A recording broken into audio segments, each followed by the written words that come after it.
Get it? Order and importance in the buyer's mind are more vital than being first to market.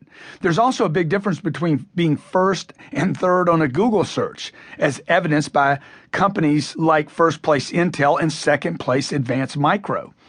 As of December 2009, for example, Intel had earned $32 billion in revenue. In its second place, oh, by the way, it had $13 billion in cash. Second place Advanced Micro had $4.9 billion in revenues and $2.5 billion in cash. What's the point? Look, the difference between first and second, okay, was 6 times amount of cash.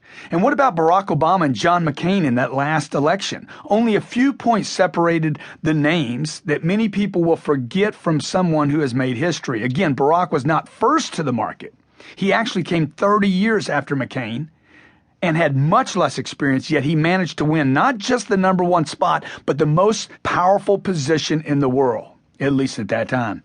So look, quit compromising. Quit being reasonable. Let's get you fighting every minute of every day for the number one spot in your business. You want to be top when the market is great and take market share when it's not great. And keep this in mind. When I'm talking about first, I'm not talking about finishing a race first. I'm talking about dominating the buyer's mind, your prospect or your buyer's mind, dominating their mind so that you're first in their mind when they think about your product.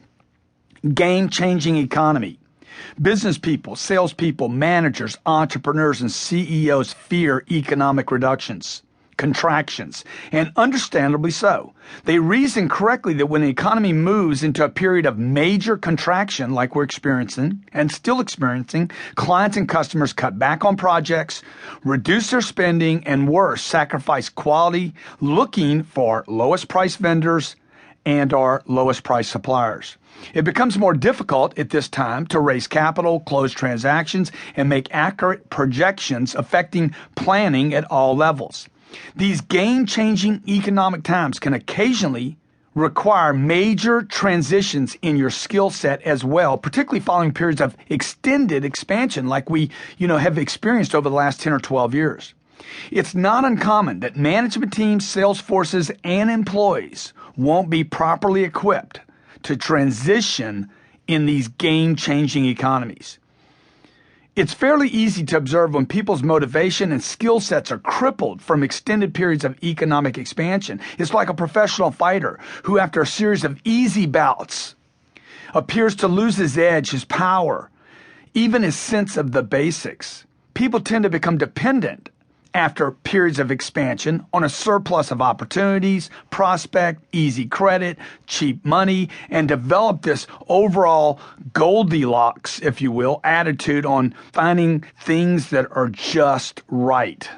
When the market changes and belts tighten, every single one of your company's weaknesses, your personal weaknesses, your process weaknesses, your management team weaknesses, even individual members and their weaknesses become magnified. You get it? When things get tight and tough, dude, all your weaknesses get magnified in the marketplace. Mistakes become more costly. Failures become a real possibility for both individuals and companies who are not able to transition into the new, smaller, tighter, tougher economy.